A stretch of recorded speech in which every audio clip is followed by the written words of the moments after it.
alla macallinkii iska fiish maxaa waaye ani maxaa liiga cararaani maxaa waraawa maa noqday arrintiina waa soo ogaadi walaalkiina waxba ii sheegayani inaad bintiina waa ogaay waxaa badiyaar waa labadiinba inaan waxbarashada ani iskuulka lacagta liiga bixiyo ma fahanteen hay macallin markaas waaye waa mahadsantahay waryaa wiilow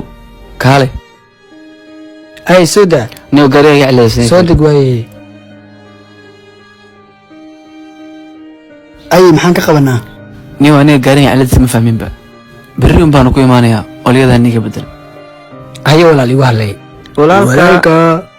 walaal arrin farxad lan ku haya macallinka wuxuu ballan qaaday inuu labadeenba iskuulka naga bixinayo maasha allah arrin farxad la waa okay idinka xaafadda iska aada anaa dhow idin imaanaya laakiin baahiya jirto okay waaya intaan qaata xaafadda iska aada waqti fiicanaa shaqada ka imaana xaafadda aan garamarin okay hay walaal shaqada ma dhameysay saaxiib waa dhamaystir waa bogay okay waan gartay lacag ma qagartaa dhimal wax la idir hay walaal seeta haye walaalka seeta walaal adigana waa ku salaamay waan fiicanahay warjabigiina ka warramay qadana xaafadda kagama horeysay oo intaan sii qaatay soo qadeeyay walaal maanta qadada waa liiga daran yahay bal fiir waxa aan xiranahay dhar la'aanaa jirtee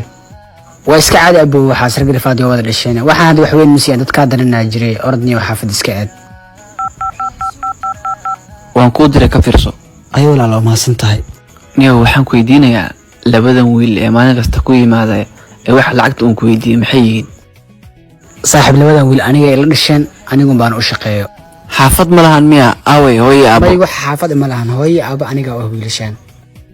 wallaahi waa warar hadda lacagta wadiga saas ma iga fiiri walaal lacag badan ay dirtay dhimala walaal waan isku leenahay waxaasi waa mahadsan tahay walaal allah ku barakeeyo waana soo ceena walaal namarkaagan safar ay walaal macaan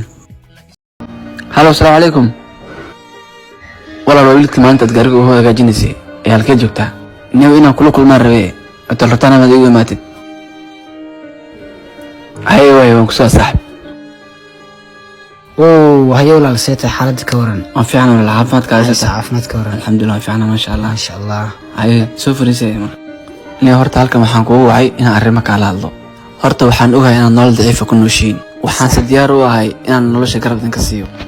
walaal waxaan nahay nin ganacsado weyn hanti ugu filana waan haystaa maanta aniga waxaan rabaa adiga walaalada inaan noloshan idinka bixiyo adigana waxaan kaa doonaya inaad garabkayga istaagtid ood nin aamin ah noqotid ee arrintaas aad aragtaa walaal horta aniga aad u faraxsanahay qof adigoo kaletana runtii inta badan lama helo xaqiiq waxaan ku dhahan hadda ma garanaayo runtii aad ugu faraxsanahay walaal ma weysasha saaxib ay soo dhow walaal Got the Lamborghini in classic yellow, and it tells me to drive it slow.